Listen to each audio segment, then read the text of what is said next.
and managing partner of Trajectory Capital. Thank you for being on the show today, Michael. Yeah, thanks for having me. That's cool. I always like to start off with kind of like, where did you get, kind of did you get into this space? I always jokingly say, hey, you were born and then you ended up on a podcast about buying and selling companies. Could you fill out the gap in between? What's your origin story, guy? Sure. So, I started my career as a lawyer and a banker, and I sort of got all these tools. And I figured out pretty early in my life that I like to make things grow. I like radical change. And I figured out that M&A is this amazing way to create radical change. You instantly buy or sell a business and transform it and move capital around. And I just found M&A to be really, really exciting. And the other thing I liked about M&A is you get to play with every part of the toy, right? You get to dig into tech and people and customers and finance and legal and HR, and you get to do all of that stuff. And so that sort of attracted me to M&A. It's a way to be a big change agent and to sort of dabble in every part. It's like you get to eat every part of the animal.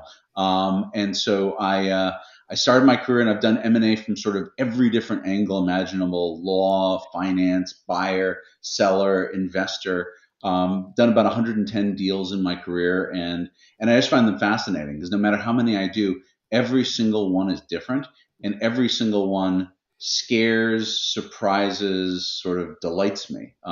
Which I think it's rare that you find a career where you can have that much diversity, other than if you choose to be an artist and you can sort of make your own way. So for me, that's the fun thing about M&A is it's infinitely interesting no matter how long I do it. Now, lawyer, are you practicing or recovering? Oh God, no. I was a lawyer for 3 years in the '90s. I like to say I am the world's best client, because I can issue spot and then I turn to my lawyer and go, I'm not a lawyer, you're a lawyer, you do this. So yeah, I was a lawyer for a few years, but it was a great boot camp because the nice thing about being an M&A lawyer is you have to document everything. So you get a chance to like dig into and ask your client about every part of the exercise. So that it was a good experience, but no, I'm definitely on the business side.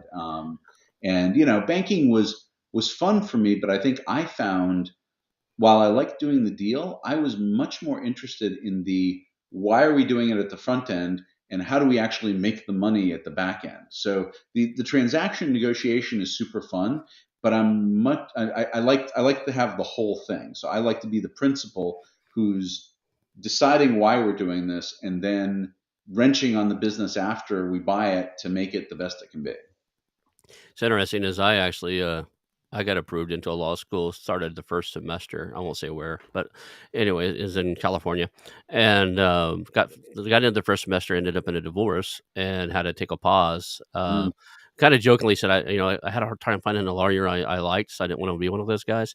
But the real story is I was going in to become an intellectual property attorney is what I wanted to do, and I Yeah. had the blessing of being a consultant at a company where they didn't have anywhere to set me. So I asked if I could sit in the intellectual property lawyer. I was a project manager Hmm. there, tech projects. And I said, can I sit in the IP lawyer's room? It's like, you got this room, big room with boxes everywhere. And like, I don't care. I'll just throw a desk on some concrete blocks like you have out in some of it's a startup, right? They had these old old doors on top of concrete blocks as desks somewhere. Like, pull in some blocks and a door into the corner of his office. And I'll even run errands for the guy if he needs me to. I just kind of want to see what he does. And after a few weeks there, I was like, man, his job's freaking boring. I talked to him. I was like, he was like almost suicidal bored. And I was like, yeah, I don't want to do that. So I didn't go back to law school after the divorce. But Yeah, anyway, I think law is one of those things that it's good for. There are certain people who really get joy out of it, and like more power to them. But if you're not one of them, it can be just a thankless job. let's Um, say and it's a sexy idea, but from day-to-day operations, it doesn't seem like it, is nearly as fun as it sounds like it was going to be when you go to like lining up to a school. I have a friend about to graduate law school right now. He's got to go take the bar, and I was like, yeah, I think it's 75% of the people I've met that were attorneys are no longer practicing. So yeah, yeah. I will say, law school itself is a great philosophy degree, right? If you can afford the time, it's fascinating, it's interesting, but yeah, I think there are a lot of people who go to law school who, don't end up wanting to be lawyers. So, I sort of, I treat it like what it was. It was a great learning experience. I gained some skills, and then I apply those skills in a different way. Awesome. So we were talking just a little bit before we clicked the go live button about the economy, where we're going, and this huge opportunity of corporate divestiture. I can't even say the word. Corporates divesting companies. I don't know why I couldn't say the other one, but anyway, corporate companies getting rid of their pet projects and companies they Yeah. acquired and no longer need and stuff. Let's talk about that a little bit, because there's an opportunity there to pick up some real, for us, as small to medium business owners and acquisition entrepreneurs, what would be life changing businesses for us, but on their radar just doesn't even make a bump in the income statement stuff. Absolutely. I think in my mind, there's two parts to it. First is what's driving it. And as a general matter, there are always exceptions to every rule, but as a general matter, big corporates, when the market is hot, they let off strategy sort of, orphan businesses just sit on the sidelines because they're not desperate for money. Everything's going great. We just have to focus on growth. As soon as the market starts to turn down, everyone sharpens their pencils and they say, number one, what's not making us as much money or as much growth as we'd like? Or B, or number two, what just is off strategy? And we're trying to clean up the balance sheet. And so, generally speaking, at the beginning of any down market, right, you see it in 2009, 2010, you could see it in 2000, 2001, 2002. You generally see this like lift in the volume of divestitures in general, but oftentimes in these sort of isolated businesses that have been left alone and not really focused on. And what appeals to me about these businesses is usually sometimes they're just bad businesses and no one should have them and they should be shut down. But I would say more often than not, they are fundamentally sound businesses. In other words, they have a thing that does something well that customers actually want. But because they are off strategy for the parent company, they sort of get starved for attention. So they don't get investment capital. If they're profitable, the profits get sucked out. The strongest managers don't want to work there because it's sort of an unwritten rule in the organization. That's not where you go to build your career. So they lose the strongest managers. They don't get the attention of the sales force in the organization. They don't get sort of any attention. And so they languish. But they usually have this core of goodness inside of them that if you apply basic business blocking and tackling to, you can build something really exciting, right? It's not rocket science. It's stand up a sales team, fix pricing, figure out how to, modernize the product. Maybe they haven't changed the user experience in 10 years. Go partner with ecosystem partners that you wouldn't have been able to because Parent Co had its policies about those. Change pricing, do all kinds of stuff that sort of what a real operator does with these businesses, and you can extract a lot of value. The other thing I like about these opportunities is, generally speaking, there's this amazing arbitrage because the big corporates are not as focused on purchase price, especially for the small ones, right? If you're a $20 billion company, $30 billion company, and you have a $5 million, $10 million asset, yeah, sure, more money is better than less money. But on my priority list as the corporate development guy who's selling it, my first priority is never purchase price. My first priority is let's get this done fast, maybe by the end of the year. Let's not have any liabilities. I don't want crazy reps and warranties on this thing. When it's gone, it's gone.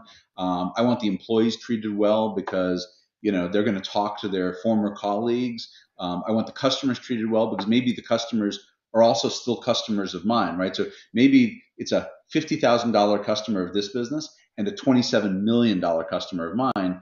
I don't want that customer mad, even though I'll say, oh, well, we divested that business. Like, I don't care. You sold me the thing. So I'm holding you accountable if it's not delivered well. So there are all these other things that I'm much more concerned with than purchase price. And if you come along as an operator and go, I get you. I'm going to make this easy. I'm going to make it fast. I'm not going to require reps out of you. I'm going to take care of your employees, your customers. Maybe I even throw in a transition services agreement so that you make a little bit of money off of me that goes through your income statement, which you care about more than your balance sheet. You'll win the deal over other buyers, often non-competitively, right? The other thing about these businesses is if they're that small, they may not even hire a banker, right? So it's for them it's just get it gone. So let's take a step back because, like, my audience is comprised of a lot of small to medium business buyers, and like, we know how to source deals. We know how to send cold emails and letters and postcard, whatever, right? Yeah. Like to that. How do you reach inside of a major corporation? How do you reach inside of a Cisco or a Google or a Adobe or one of those guys and say, "Hey, I got my eyes on this little thing over here. You don't seem to be doing much with. What are you up to?" I mean, what's So, the yeah, so I think in a perfect world, well, number one, if you actually know the asset that you want, that's a huge leg up. If you actually know the asset that you want, my advice is go to the general manager who is one or two steps above that asset, but not 4 or 5 steps above. So, and there's a reason for this. If it's a $5 million revenue business, let's say, the leader who owns it and owns a total of $100 million, that's a relevant part of their world. They care about it. It's a distraction to their team. It maybe is dragging down their personal numbers for the year. They're going to take an interest in trying to resolve this. If you go too high up in the organization, let's say the CEO of Oracle. You go to the CEO of Oracle and go, hey, I want to buy this little $5 million thing. It just doesn't matter to them, right? Now, if you know them well enough, maybe they will call down, 17 phone calls down in the organization and get you to the right guy and say, hey, please pay attention. But for the most part, they just don't care. And if you go to the business owner who owns the $5 million business, they're terrified. The last thing they want to do is be sold to someone. So there's sort of a sweet spot at the person who has the power to sell the business but is still low enough in the organization that it matters to them what happens. Um, However, that assumes you know exactly what business you want to buy. If you don't know what business you want to buy, I would either start with people like that and sort of say, hey, is there anything within your 100 million that you don't want? Or you can go to the corporate development people in the business.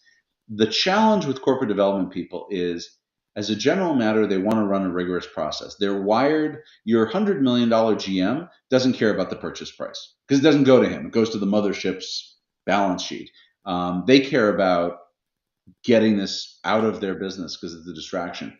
The corporate development people are a little more likely to care about purchase price because if you have a hammer, everything's a nail. So they're thinking, I've got to sell something. When you sell something, you want to get the biggest price. But, and this is what I think will be really true over the next couple of years, that's only if they don't have anything else on their plate. So the perfect situation is if you can get to the corporate development person at a big company in a space where you have some expertise, right? You're not just some random person coming out of the woodwork, but you're like, look, I've run a bunch of businesses that are the same as some of your businesses. I'm credible, right? Here's the money I have, so you can take me seriously. If they're working on 10 deals, they may just want to dump the smallest one. So maybe they're so distracted by other stuff that they go, oh, this is an easy way to get rid of the littlest one. And that's the point at which they'll go, I'm not going to bother to hire a banker. I'm not going to run some big M&A process. I'm doing that for the $500 million business unit that I'm selling. But for this $4 million business unit that I'm selling, you know what? You seem to know what you're doing. You seem credible. Let's run a super quick process. Don't make me do a whole bunch of diligence and provide a whole bunch of diligence, and I'll just let it go. So I think those are sort of the entry points. The other thing I would say is if it's an industry sector you know well, gossip is a wonderful thing. And my experience is, generally speaking, these little businesses, everyone knows they are unloved within the organization. They know they're unloved within the organization. This is not a mystery.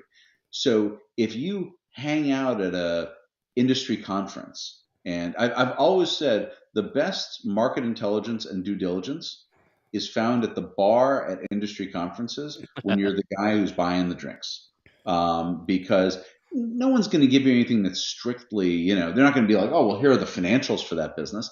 But they're certainly going to go, yeah, it's a great product, but it's just not what we're focused on right now. And I feel bad for those guys because they're not getting any capital. You'll hear stories like that. And so if you know a space well and you can sort of hang around, you'll learn who the ugly ducklings are. And then I would do my $100 million GM or corporate development to go after the ugly ducklings. Got it. So kind of know your space, know at least the industry and the type of product you're looking for. Get in connection with those guys in the industry conferences and the places they hang out.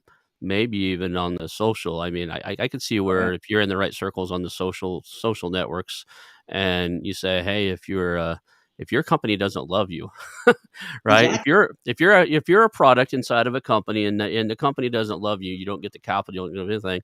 You know, Yeah. talk to your boss's boss and see if he wants to chat with me. I'm looking for Oh, yeah. something like that. I think that's especially true if you, as the buyer, are, I don't know how to put this, but senior enough that whoever is running that little tiny business would view you as a viable boss, Right. right? If they think that they're, the big cheese, they may not want to sell to you because they don't want to work for you, and you're going to lean in, right? You're not going to be a hands-on, sort of chairman of the board. But in most cases, if you're an experienced entrepreneur and credible, and they're a relatively junior person who's been left holding the bag for this little product, absolutely, they may go, oh my gosh, I would love to imagine instead of being buried inside this giant bureaucracy where I have no equity and no upside, no one pays any attention to me, it's ruining my career. I can go work at the feet of this successful entrepreneur who's going to teach me stuff and they're going to give me a chunk of the company, right? Right. I can, they're going to give me 3% of the company. And if we turn this into this amazing thing that I think we can, I'm going to make big bucks. So I think, you got to be a little delicate about that approach. That's why I think friends of friends is a great way. If you know somebody in the business, in the company, because it's like I said, it's not a big secret who the ugly ducklings are. I had a guy on here, and I won't say his name because, to be honest, I don't remember off the top of my head. That's horrible. I've done 70 interviews, and I can't remember this guy's name. But he was doing computer security roll ups, or basically he's acquiring computer security companies. I might even click over here and glance over here and see what it is. But he was doing computer security, and that's how he did it. But he was an industry insider. He went to all the meetings. He went to all the trade shows and stuff. He like companies would reach out to him when they wanted to divest of something, and small for him was 30, 40, $50 million Yeah, assets. So yeah, he was picking up some pretty big stuff, but they knew he had the ability to buy it, and he was buying that type of stuff, and it's just kind of known in the space. yeah, So he built a reputation inside of the space that if you have computer security software and it's in this range, and it meets XYZ criteria, I'm probably the guy you want to chat with. So that's another way yeah, to do it, is to build a network of people who would reach out. Like, if that GM ever comes across his mind, like, hey, I probably ought to get rid of that little 5 million. You got to be the guy. He first time that comes to his mind is, there's this guy out here that wants these things. He tells the world he wants them. His name was, I see him here, Gary Gustave. He hmm uh, Radial Defense, I think's what it was, or Real Defense. real But defense. Real Defense was built up by buying corporate divestitures. So Yeah, and I'll bet you that he developed a rep as someone who is easy to deal with, right? right, If he's an expert in the area, due diligence will take him a week and a half, right? He'll be super fast. He's not going to ask dumb questions. If he's interested, the likelihood that he gets the deal closed is very high. He comes with capital. He's not going to like run on not have the capital to do the deal. All those things that as when I was a corporate development officer, was worried about. Someone like that who has a rep in my space, yeah, why would I run a large, complex, distracting process when I can just sell to that guy? Or at the very least, even if I'm going to show it to multiple parties, he's sort of got the pole position, right? It's right, his to lose because I know I'll get a good outcome with him, right? right. So unless somebody comes with an offer twice the size of his, I'm going to go with him. And he's going to. I mean, he's been doing this well. You could see there's a track record. You can see what he does with the employees, what he does with the product, Yeah. how he treats everything. I'm pretty sure if you search that company on Glassdoor, there's information. Everybody's on there now these days, right? Oh So, yeah. yeah. Yeah, we were absolutely. talking. We're talking a little bit about what distracts valuation. Also, one of the things we were chatting about, like what can there, I think you said one of your pet peeves was you see companies doing X, Y, and Z, and you're like, man, if they quit doing that, I could pay them more for their company. Yeah. What are those type of things that are, especially in the tech space we were talking about? What are those things, and how can people avoid hurting themselves in a valuation process of selling their business? Yeah, this drives me absolutely bonkers because that's what I mentioned to you before. Listen, in any negotiation, I understand you're going to try to get more of what's sitting in the middle of the table. I'm going to try to get more. Fair enough. What drives me nuts is when we, before starting negotiation, we light $2 on fire and take it off the table. So, if you're selling to a big corporate, I think there's a couple of different layers. The first one is sort of legal and compliance stuff, right? Just don't have bad stuff going on, whether it's HR stuff or it's you didn't have a license to content you were using. A great example in tech is open source code. If you're using open source code in the wrong way, any big buyer will not touch you, or if they touch you, they will assume that they're going to trash all your code and rewrite it because you may not get sued, but they'll get sued. um, or not having everything documented, right? Whether it's all your technical material, all your code, all your architectural design, or if it's your sales process, or if it's your customer service process, or anything, have that all documented, right? Anything that only exists in your brain is a huge problem because number one, you may not want to stay, and even if you say you want to stay, my experience is I like to say if you give somebody plane money or boat money, they're not staying, right? If you give them anything more, or house money, if you give them anything more than car money, they're not staying, especially because you've just proven to them they're a good entrepreneur. So if they're a good entrepreneur, the second they can walk away, they're going to go do it again, which, by the way, good for them. But that means you need to be sure that if you walk out the door, not even at the end of your earnout, but maybe 3-4 months after the sale, the company doesn't get catastrophically damaged. Because if that's the case, I'm going to find it out in diligence. And you know what I'm going to do? I'm going to assume that catastrophe happens. I'm going to drop my purchase price to allow me to recover from it. So along similar lines, succession planning. A lot of smaller companies, all the wisdom and the expertise and a lot of the work resides at the top. The problem with that is you're going to go. So if the man or woman who is behind you, responsible for sales or responsible for the product or responsible for finance, is an idiot, I'm going to figure that out too, and I'm going to go, okay, so we're going to go through a 6-month period of horrific performance while we fix that.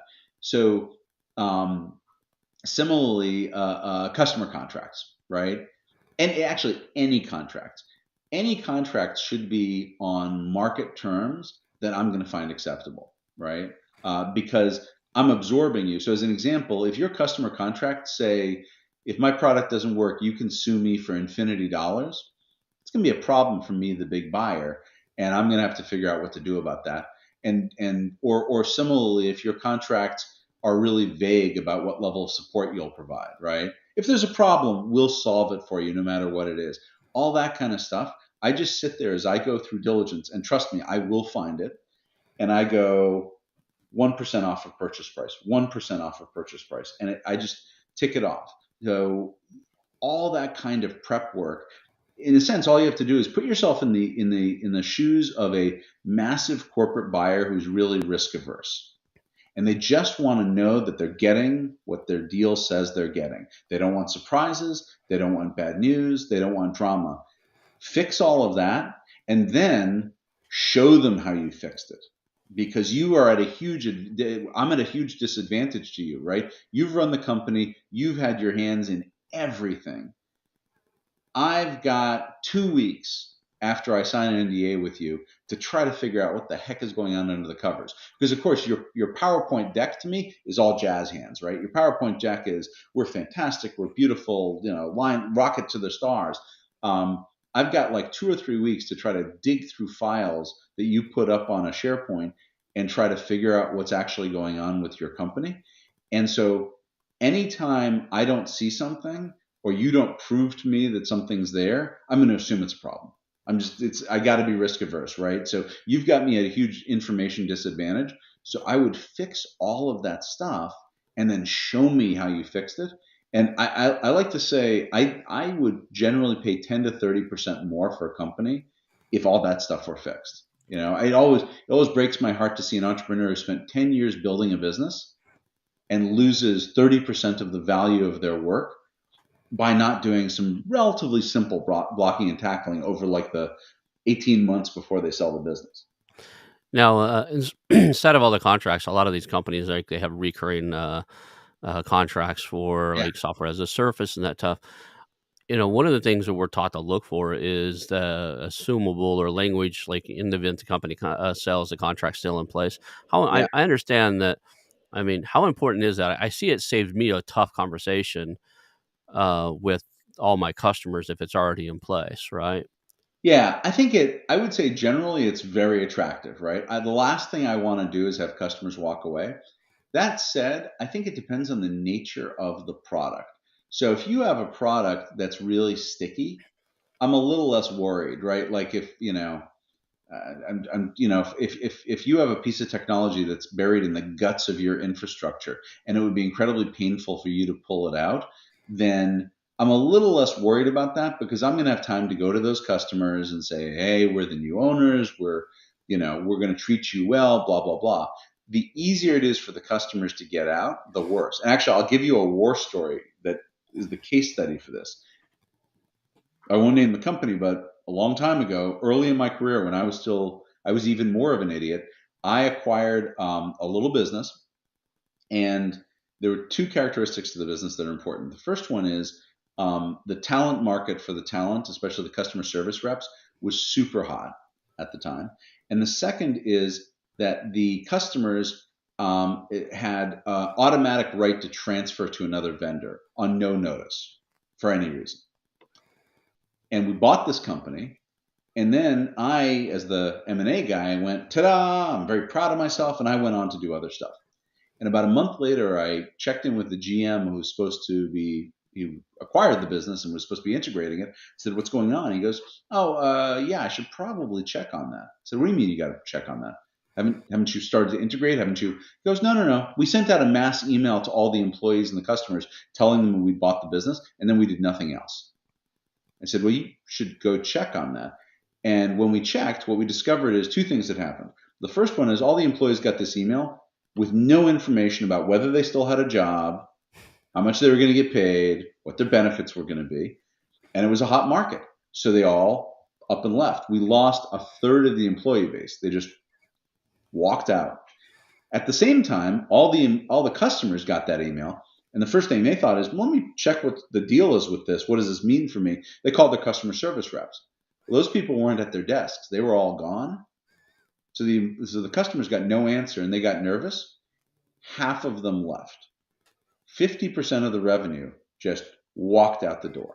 And so my running joke is, but for one airplane ticket, 50 polo shirts, and 100 pizzas, we could have saved that business. I mean, that was just bad execution. But I think the point is the customer contract thing totally depends on the nature of what your business is. But yeah, as a general matter, everything I don't have to do when I get your company it adds value to me, right? So if I don't have to go chasing customers, if I don't have to change contract terms, like that's the worst is if you've got contract terms that are really sketchy, like unlimited liability, I'm going to have to go charging around to customers, getting them to sign new contracts. And anytime you go to a customer and ask them for a favor, what generally happens is they get a discount. So, it's stuff like that. Stuff like that is, and you're never going to get it perfectly right. But what I would argue is anybody who owns a business should think to themselves, who am I likely to sell this thing to? And what are they likely to care about? What in my business right now would really scare the bejesus out of them? And whatever that is, start fixing that thing. It's a big problem in the losing employees right after the transition. We had a whole show Hmm. on it here recently. The guy was a specialist in doing integration, especially for tech companies. Yeah. And I honestly think there's a play in that inside of the software tools. I think you could monitor pre-acquisition or pre-announcement the number of employees who have resumes and data on the major things. Yeah. Um, Indeed, LinkedIn, Monster, if it's still, I don't even know if Monster's still around, but I'm dating myself now. But like, different job boards and stuff, kind of do if you're in the computer world, kind of do a change detection, Yeah. flatline everything, track how many people you have that are active, and then start tracking how many updates on those networks happen over like change detection. Okay, this week 10% of the resumes change. That's an early indicator. So most people, they get into these companies and they do acquisitions and they do trailing indicators. We've got 15% turnover. Well, those people are already gone, right? Right. I want to know like how many people updated their resume this week because we might Yeah. need to do a new corporate communication. We might need to fly out for pizzas and in polo shirts, Yeah. right? You Yeah. got to make them feel like they belong. I got to feel give them a vision of where they fit in next and stuff. But I think there's a way to build something. I even Googled around a little bit after we got off the show to see if somebody had it, and maybe it is, but I didn't find it. But I think it wouldn't be that hard of a tool to build to track like all your employees. You already know their names. You got employee payroll. Like track their names, find their social media, and start just kind of monitoring change detection on key job placement sites. Now that won't stop you from losing people because recruiters reach into them before they ever do that. But Yeah. that's the leading indicator. I can actually tell you, when I was in the corporate world, the first thing I did when I was like, I'm getting frustrated, is start keeping my LinkedIn profile up to date. Right. Absolutely. Oh yeah, yeah. I think that the big challenge then is what do you do about it, right? And that requires you to, and that's where again, if you're a seller, make sure that your people are happy and make sure you understand what it is about your business that makes them happy. I was just talking to somebody who's got an employee base and they have incredibly high retention. And he said it's because they're in San Francisco where I Very mean competitive. Yeah. it's a giant war zone. And he said they like the culture. We've made them feel a sense of ownership since the company was 10 people. It's now a couple of hundred. So he has a really good sense of why it is that people like to stay. And sharing that with the buyer and transitioning it to the buyer is going to be really valuable, especially if you have an earnout, right? Because you could make the argument, yeah, the day the thing closes, not my problem anymore. If all the employees leave, not my problem, unless you have an earnout, in which case it becomes your problem. Also, if you fundamentally are a good person, you want your employees to be happy, even if you're moving along, um, because I think it's different in different places. I think there are companies that have like a gunner culture where employees are happy because they're getting lots of messaging about how successful the company is and they're getting lots of challenge and they're getting and the hours are hard but they're getting lots of visibility into stuff. And there are other companies where it's all about work life balance and or about mission. So you sort of have to diagnose your own people to know, and that's where if you're a seller, arming somebody with that is really valuable, especially in a people heavy business where the people are. It was the joke somebody told me, for consulting businesses, 97% of your assets walk out the door every night to go home. Right. Yeah. So if you buy a consulting business and people are unhappy with the sale, it's almost not worth buying the consulting business. It's the second side of that, the whole idea of like knowing what keeps people happy is you might want to know who comes with who, right? If you think Yeah, about it, especially in the tech space. absolutely. I jumped from tech company to tech company as the .com burst on us and stuff, Yeah, and I took a core team with me. Like as soon as right. I had an opening, there were two or three guys that, man, I'll tell you, if I had an Oracle issue, I knew who I was calling, and to this day, if I ever get in another company and I have a Oracle issue, Manoj is getting a call. The guy's Oh just yeah, amazing, at it. And you know, that said, you could probably pay attention on if you watch that stuff on LinkedIn and watch your employees and start doing correlation. Like Oh, yeah. these 5 people worked at the same companies, the last 4 companies. So, Mm. we lose manager A. We kind of ought to expect that, engineer B, C, and D are going to leave in the next 12 to 18 months. Right. So, how do Well, we get? and the flip side is manager A, if manager A has that kind of loyalty, they're probably a really top talent. You should almost have a heat map of your leadership team that says, who are the people who are most important to my business? And at Mhm. least half of them are going to be the people who have massive followership, right? Yeah. That's a value for them. And you need to be focused on them and making sure that they're happy because they'll communicate that down to their teams one way or the other. Oh, yeah. So, all right. Well, where's the next area we should look at here? I mean, there's something you're working on that I don't know anything about, and I'm really curious of. And if you're willing to chat about it, let's do that. I'm Sure. gonna throw that at the SPAC. So you Yeah. guys have a SPAC. So how does that work? I kind of know because I've done the research and I've read the Wikipedia stuff and stuff like that, but I've never created one. And I see a lot of them. They get funded and then they don't have an acquisition, right? So Yeah. It's just SPACs, I think, are, and there are a lot of examples of this. I mean, venture capital is an example. They're just an asset. They're just a mechanism for doing something. And like anything else, it's a hammer, right? You can use it to hammer a nail. You can use it to break glass.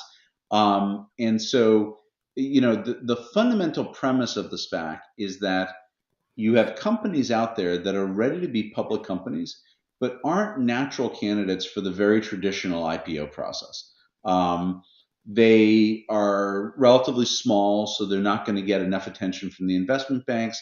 They're sort of complicated, so the retail investor base won't understand them. The IPO market is shut down. Like right now, the IPO market is basically shut down. There are zero IPOs happening. That doesn't mean you don't have a good company, right? You can have individual good companies even when the IPO market is shut down. So for all those reasons, the SPAC is a mechanism to get those companies public. And it's a pretty simple mechanism. A SPAC is just a public company whose sole asset is a big bag of money, right? right, So it's publicly listed, but it has no operations, has no products, it's just a bag of money. And the premise of the SPAC is it finds a non-public company that is ready to be a public company. It's big enough, it's profitable yeah, enough, it's got the right management team, and you merge the two things together. And technically, from a legal perspective, this goes back to my little period as a lawyer. It's a merger, but the resulting entity is largely the private entity, right? That's the management team, that's the board. And what they get from the SPAC is a public vehicle, so they become public instantly. They change the name, so the name becomes whatever the operating company is, and they get whatever portion of the bag of money is not redeemed because the investors in the SPAC have the right to pull their money back because they don't know what the company is that's going to be merged yet. So once they find out which company is going to be merged with, they get to make a choice. They can either get their money back or they can get shares in the new company. So it's a pretty straightforward mechanism. I think what you've seen over the past year is like venture in 2000, you had a lot of froth and you had SPAC teams doing smart things, and you had SPAC teams doing crazy, and maybe you could even argue in some cases borderline fraudulent things. So there's a lot of noise around SPACs, and you saw this big wave up, and now you're seeing a big wave down. Very few are coming out. My personal view is it's just another mechanism for accomplishing a financial goal, and it'll come back. It'll go through a dead period, just like venture did, right? After a whole bunch of fairly wacky stuff happened in venture in 99 into 2000, you had a period where a lot less venture investing was happening in 2001, 2002. But venture came back. I think SPACs will as well. Um, in my mind, the way to think of a SPAC is if you set aside all the financial engineering, it's just a way of taking a company that is ready to be public and can benefit from being public. And then once it's public, it does what public companies do, right? It can sell shares, it can merge with other companies more easily, all that kind of stuff. But yeah, there's been a lot of like weird noise. My one recommendation would be, you know, look at this is true of everything. It's not just SPACs. Look at the fundamentals, right? Everything is all about fundamentals, right? Financial engineering is financial engineering, but I don't pretend to really understand it. At the end of the day, good companies with a good product that's differentiated will make money. In a big addressable market, they will make money, and eventually that will be represented in their stock price. Bad companies that don't have a good product and don't make money, that'll eventually be represented in their stock price, right? There may be some of this in the meantime, but I'm sort of I tend to think long term and fundamental on this stuff. What particular? I see your hashtag is disruptive innovation. What particular things are you guys looking? Have you made an acquisition with the SPAC already, or are you We still have not. looking? Okay, what are you We looking for? So, and I would say we are looking for this not just in the SPAC, but it's our general investing philosophy. Is we like companies that have built something that number one has proven product market fit, right? I understand there are people out there that like to invest in technologies that aren't proven yet because they could be the next big thing. It's just not what we do. So first of Unicorn all, hunters. yeah, I exactly, call them yeah. unicorn hunters. Yeah. They want that thing that could turn out to be gigantic. I can't get my head around that. I like to say I like to find something where the company says, look, here's the problem. It's a big problem, right? It's a billions of dollars a year problem. Here's our solution. It works and customers like it. And for me, that's the basis of any decent business. So we look for companies that have already reached those milestones and that are disrupting the market that they're in. Disrupting doesn't mean like teleportation, right? It doesn't have to mean, it just means a better mousetrap, right? And the better mousetrap can just be, we figured out we're going to put this on the cloud, or we figured out a way to make it easier to use, right? I mean, while I'm not advocating any particular technology, and this will definitely date me, the iPod was just a better experience than the Zune, right? And that's why it won. It didn't do something. The iPod didn't do something that didn't already exist, right? There were little boxes where you could have your digital music. They just made it better, and that's sort of what we like. Is we like to find a company that, finds a problem. There are probably already people solving the problem. They just solve it better. That's what we mean by disruption. And then I'd say lastly, strong management team, and strong means not just that they're great visionaries who come up with a new thing, but that they have both the skills and the willingness to do all the blocking and tackling and hard work associated with growing a business. Because growing a business is not all just fanfare and press releases with your cool new thing. It's work. It's getting into the details around, are we pricing this right? What are our channel partners going to be like? Where's our supply chain coming from? All that kind of like, I don't know. I don't find it boring. Some people find it boring stuff that is necessary to actually run a business. If you don't have a management team that wants to do that stuff, you're not going to be successful. You're not going to be able to scale, right? Right. And I think we see this often. We see lots of. I don't know. I'm sure you do as well. I come across companies where they've got a cool little widget, and I sort of don't understand why it hasn't gone anywhere. And the answer is because they haven't done all that other stuff you need to make it into a business, right? They're almost like inventors rather than CEOs. Yeah, I've met a few mentors. Had one guy who had a little fishing product, and I really kind of liked it. It was a gag gift type of thing, but he was doing 90,000 out of his garage with it. And I said, Right. "Let me come with you. Let me partner with you. We'll do X, Y, Z. We'll take it." Like, yeah. He's like, "It's as big as I want it to get." I got my day job. I love my day job. And then I find Yeah. out later, just a few days ago, actually last week, I find out he sold it to somebody. I was on the phone. I was like, "Oh yeah, I bought that a while back." I was like, "You did what?" I didn't know Yeah. the guy had sold it. He's like, "I'm looking to get rid of it too." And we bought it, drove it into the ground. Now he's looking to get rid of it. But I was like, anyway. Yeah. Yeah, there's a lot of guys out there. They're inventors, right? They're Yeah. they're entrepreneurs. They like the creation process, but they don't know. Like, and it takes a different person to be able to say, okay, I've got the skill set to invent this and to get it to X, but then I have to adapt and overcome to grow it and scale. I'm a big believer. There's a huge difference between growing something and scaling it, right? Absolutely. So Yeah. just so we're clear on that, like I'm the guy who I can do this, I can grow it, I can prove product market fit, but am I the right guy to scale it to the next level? And Yeah. there's if you watch the Silicon, we talked about this a lot on the show. If you watch Silicon Valley, you watch venture capital, so it's a great learning experience to watch. A lot Yeah, of times that founder isn't the CEO when it hits the $1 billion mark, right? They've been through absolutely. three of them. The guy Yeah, that could go out and create it was a different guy that could go out and raise the money, which is a different guy that could take it from 10 million to 100 million, which is a different guy that could ever get it to go public, yep. right? Yep. It takes some humbleness and skill to be the guy that says I have to learn and grow as this grows and changes. I mean, everything about who I am, from the Hmm. scrappy entrepreneur who came up with an idea to the systems process and engineer that it takes to take something and make it a publicly traded entity. Yeah, Yeah, absolutely. And this, I the thing that most impresses me about Larry and Sergey is not that they developed this revolutionary at the time search engine to scrape the web.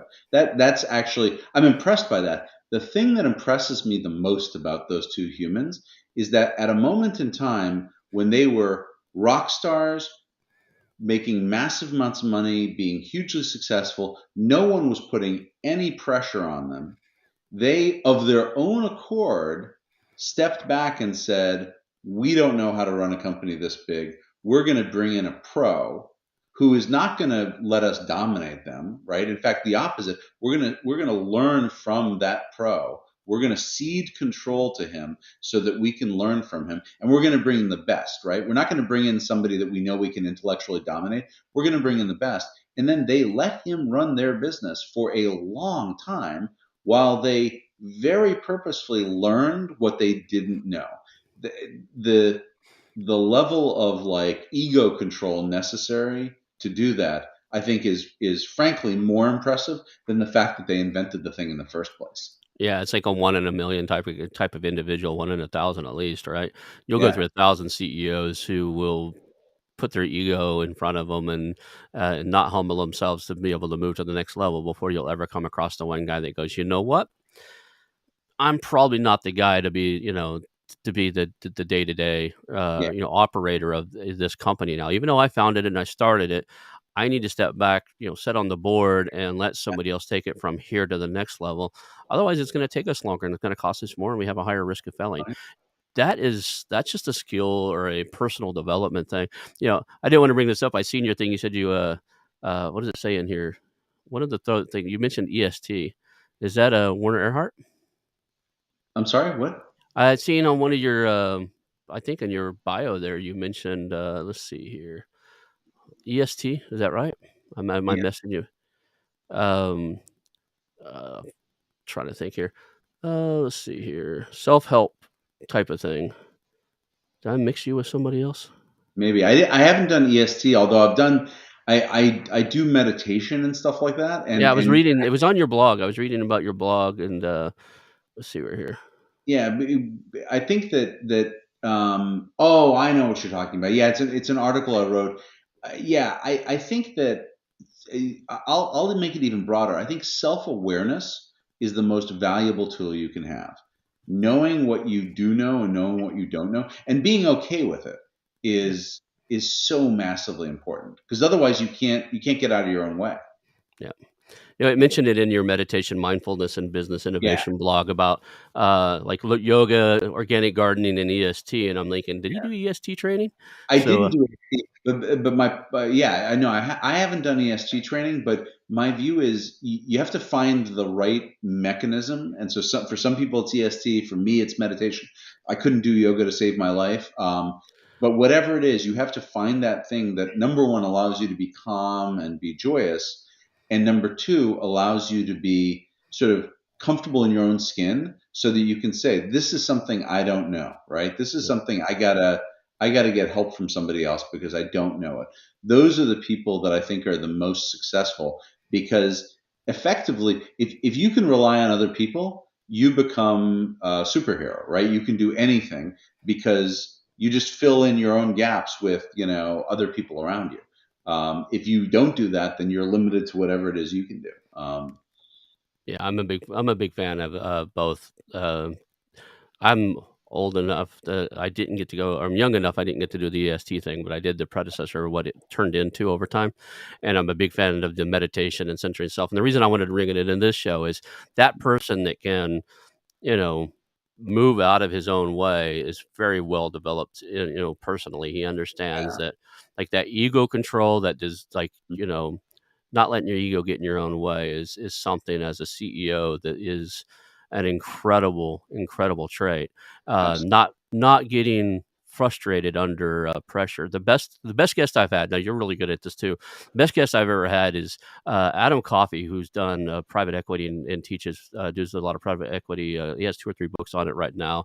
He did a company. He sold the same company like 5 or 6 times. The last time for a couple $1 billion, right? I mean, anyway, before the show, we had he had technical issues. We got his cleared up. I had technical issues. The show was about almost an hour late starting, and he Yeah. stayed calm. We were laughing the whole time, and I just thought about that, like, to run a company and to see everything kind of like his internet, like he had to reboot his stuff. I mean, it just one problem after another, and he never got frustrated. He never, like, did the Exorcist, the no curse words, no nothing, just like kind of Yeah. smiled and nodded his head. That levelness is a well-developed individual, and that's something that I look for in a leader is, how do you act under pressure, right? Yeah. Yeah. So No, I think it's really important. It also it makes you a happier human, right? Not being stressed out by this stuff makes you just a happier person as well as being better at everything. So let's jump back to your you're out there. You have the SPAC, but you also have Trajectory Capital. Are you guys? You said they're both kind of looking for the same type of thing, the same Yeah, type of acquisition. Let's talk that's about, like, when you're looking at these companies. One of the biggest questions always is, and people ask me, like, how do you value companies? What's the offer look like? How much time do you spend on valuation? so. We spend a decent amount of time on valuation because we tend to invest in companies that are mature enough that you should be able to assess valuation. Um, that said, because we're not public investors, we're not buying Mhm. companies that are trading, and we're not buying mega corporations. The reality is, valuation is an art, not a science, for 2 reasons. The first one is, you're for a company, a relatively small company, most of the valuation is tied up in what it's going to do in the future, which is so hard to assess, right? So, if I buy a $20 billion company that's growing at 2% a year, yeah, I can pretty much assess its value, right? It's almost a discounted cash flow kind of exercise. If you're buying a 3, 5, 7 million revenue company, it can fork in the road in 2 radically different directions. So, in my mind, valuation is less a mathematical exercise and it's more an exercise of really figuring out what you think is going to happen with the business. You can then reverse engineer into math, but it's really, is this a business that can grow 50, 100% a year? Can it capture a decent amount of this market? Can it expand into, Europe, whatever? It's those sort of qualitative decisions about what you think is going to happen with this business.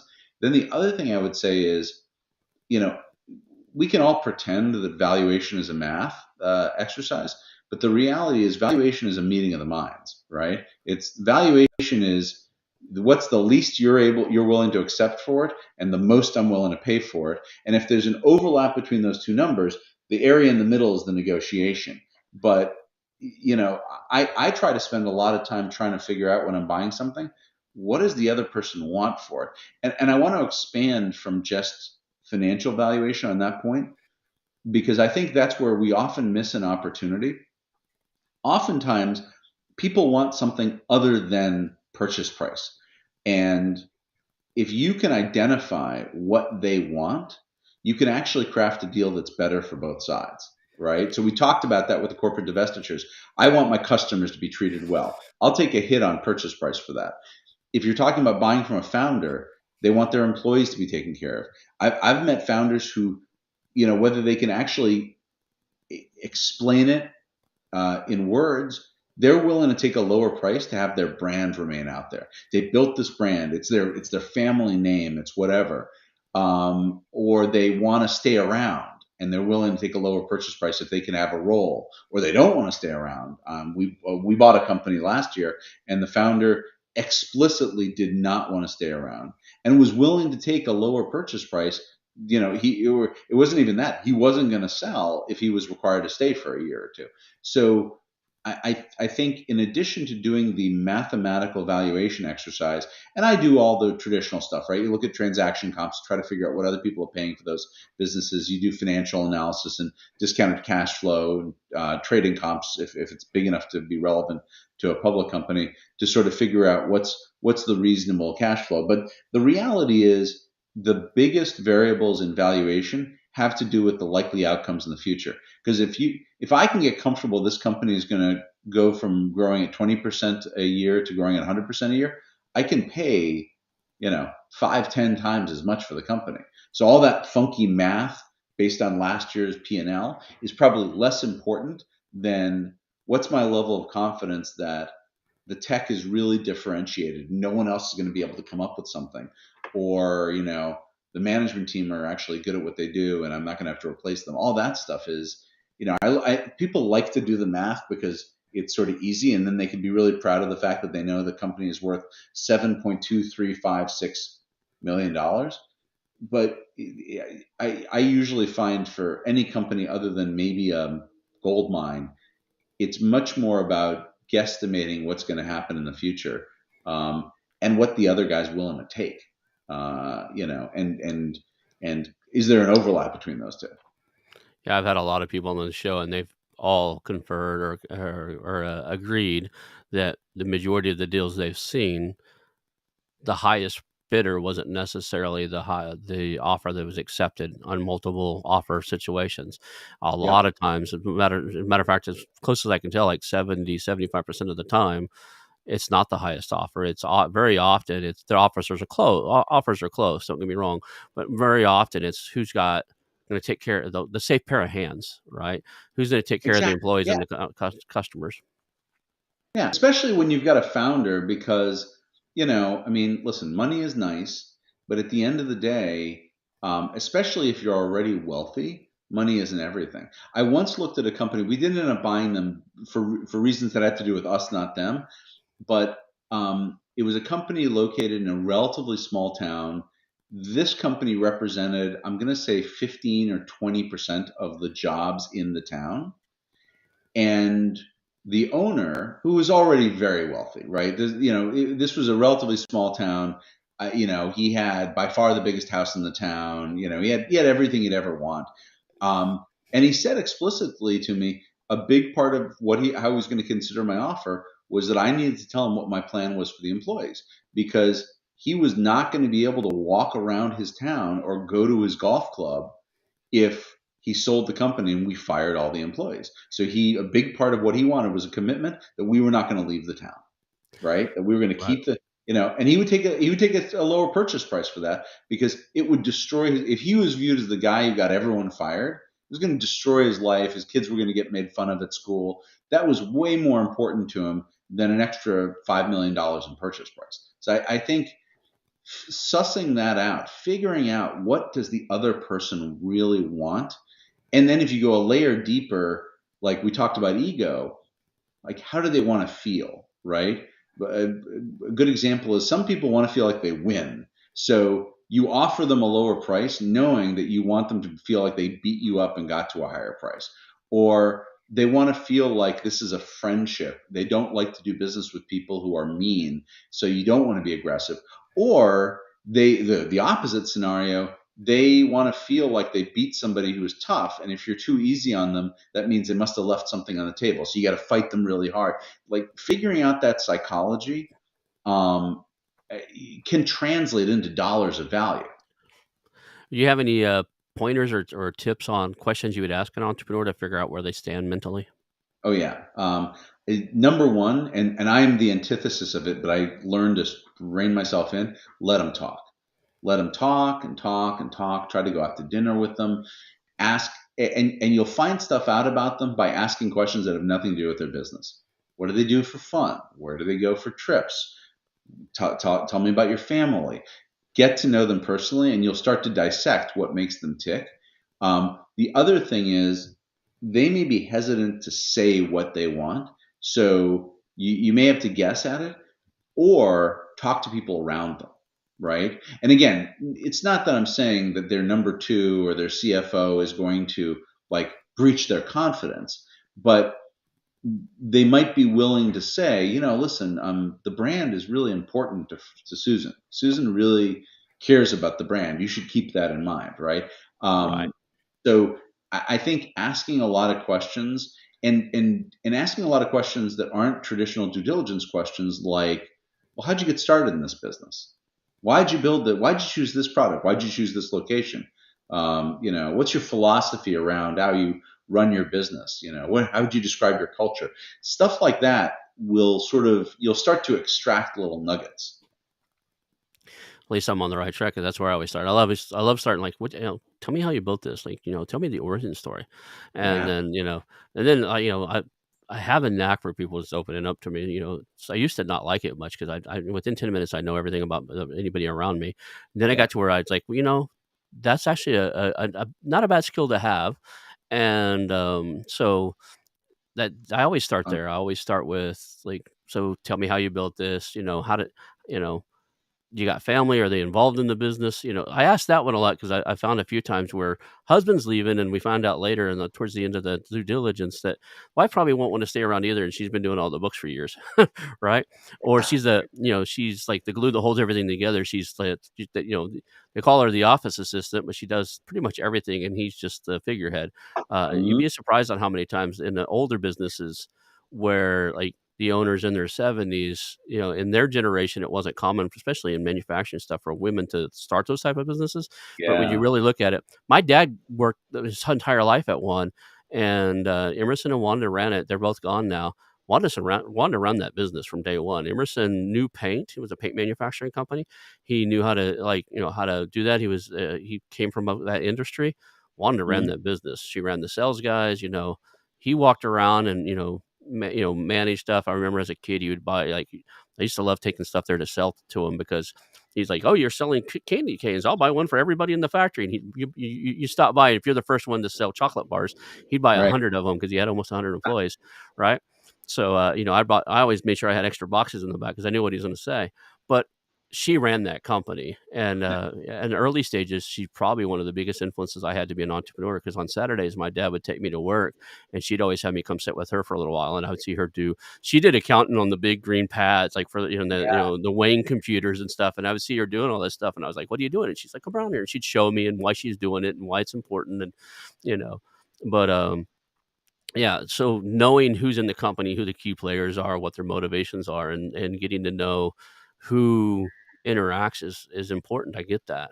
So. Absolutely. Yeah. Yeah. Yeah. And it allows you, yeah, it allows you to maximize value, but it also allows you to make everyone happy, right? Mhm. Because I want the lowest purchase price possible, but if along the way I can give the founder something that will make them happy, that's great for me. And especially if it makes the employees happy, that comes back to me because, Yep. I need retention. So I think it's actually interesting. A lot of M&A people, your audience has a lot of people who actually run businesses. If you run a business, you need to focus on humans, right? You need to actually think about what humans want, what's going to make them happy. But a lot of people who do just pure mergers and acquisitions aren't necessarily wired that way.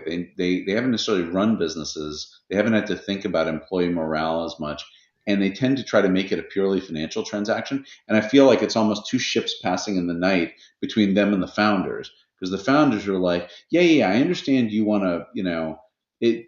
It's sort of the difference between buying the car that I have on my used car lot and buying the car that I lovingly restored with my father over the last 20 years. Those are two totally different types of financial Right. transactions, right? Right. And the second one, yeah, I want to get a price for it, but I'm also really concerned. What are you doing with this? Are you going to drive it carefully? Are you going to maintain it? Are you going to change the oil? I actually care about that stuff. Right. Right. So we're running out of time here, and I hate to do that, but No, so what if somebody could only pull two or three things out of the show, what would you want them to walk away? Like, what would be uh, what would be the top takeaways you want people to have on this show? sure. I'd say number one. especially over the next couple of years, but always, there are diamonds in the rough sitting in large corporations. If you can find them, there's a Hmm. huge amount of value to be unlocked. Number two, if you're selling a business, prepare it for sale. The prep is as important as the thing that you built. And then number three, I'd say think about everyone around the table's motivations, what they want, financial and non-financial. If you can figure that out, you can construct a deal that's better for everyone, but perhaps most importantly, better for you. How do we reach you? How do we reach out to you if somebody wants to work with you or chat with you about something they heard on the show? Yeah, absolutely. So, best way is there's contact information at my website, which is michaelfrankel.com.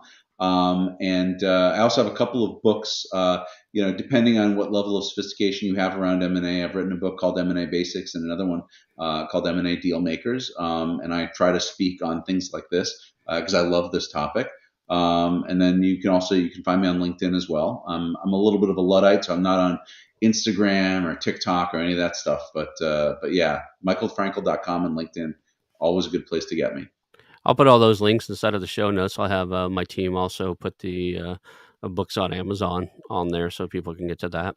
I appreciate you being here today. And is there anything that myself or the audience can do for you? You got any ask that you could say, hey, if you've got a company like this or Yeah, absolutely. I mean, I think if you have a company that you think fits the criteria, I'm always interested in hearing about them, and you can reach out to me. I always love to speak to audiences. So if you're ever getting a group together and you want to talk about M&A, and then if you know people who could benefit from it, love people to buy my books. Not just because I make some tiny amount of money, but I'm a deep believer in M&A as this value creator, and so I love people learning more about how to do these things right.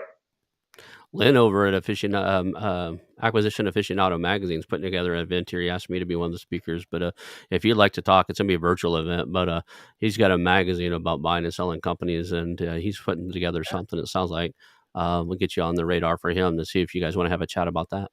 Oh, that'd be great. Yeah, as you can tell, I'm not very talkative and I'm very quiet. Yeah, this works. Awesome. Well, I appreciate having you in the show. Hang out for a second afterwards, and we'll call that the show, guys.